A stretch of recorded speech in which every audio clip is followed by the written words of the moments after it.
मार डालो, आक्रमण कर दो। आक्रमण कर दिया।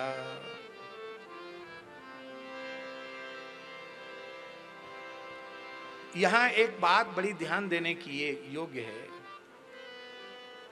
राम जी कह रहे हैं कि शत्रु पर कभी कृपा नहीं करनी चाहिए। क्या कह रहे हैं? युद्ध के मैदान में दुश्मन पर कृपा नहीं करनी चाहिए। हाँ, तुम अपने आप ही भाग जाओ मैदान छोड़ के तो बात अलग है, बाकी हमारी तरफ से कोई हम कृपा करके तुमको छोड़ रहे हैं ऐसी बात नहीं। अभी वर्तमान समय में भगवान की इच्छा से 3-4 दिन में ही युद्ध का जो संकट था वो टल गया, और अच्छा ही है, भगवान के सभी विधान मंगलमय हैं। लेकिन सच्ची बात है, पाकिस्तान की जो नीच प्रकृति है, उस प्रकृति के अनुसार वह बिल्कुल भी कृपा का अधिकारी नहीं। अभी तो समझौता हो गया, मौखिक, लिखित नहीं, मौखिक समझौता।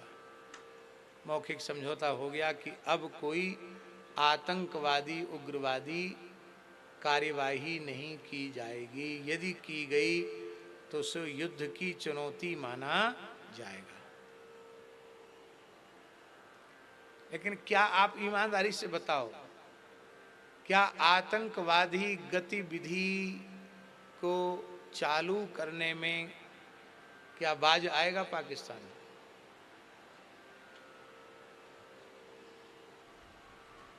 पहलगाम वाली घटना क्या फिर नहीं होगी? हो सकता है उससे भयंकर घटना हो जाए।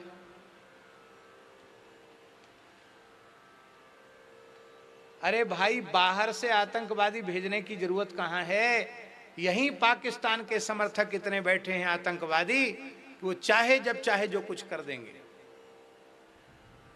इसलिए यदि देश को संकट रहित बनाना है तो उसकी दुर्वृत्ति को समूल नष्ट करना होगा, और उसके हिमायती जो यहां बैठे हैं उनको भी कहना पड़ेगा कि तुम जाओ वहीं, यहां तुम्हारी कोई आवश्यकता नहीं। और यदि यहां रहते हो तो रहो, खाओ पियो, पर मताधिकार अब तुमको नहीं होगा।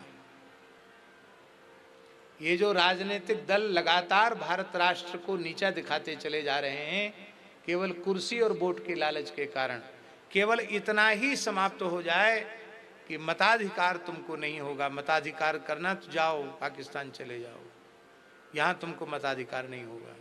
इतने से ही भारतवर्ष की राजनीति पवित्र हो जाएगी, देश में शांति आ जाएगी, सुख आ जाएगा, अमन चैन आ जाएगा।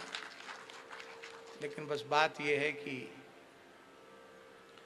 जहाँ धर्मनिरपेक्षता का राग आलापा जा रहा हो, इन 70 वर्षों में इस प्रकार की पद्धति चला दी गई हो, उससे भगवान ही कोई विशेष लीला करें और इसका परिमार्जन हो तो हो, नहीं तो बहुत कठिन है।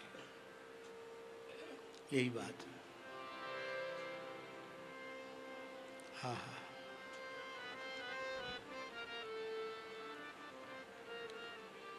समरांगण में राम जी कहते कपट चतुराई करना और शत्रु पर दया दिखाना, इसको राम जी ने कायरता माना है। शत्रु पर दया नहीं दिखानी चाहिए।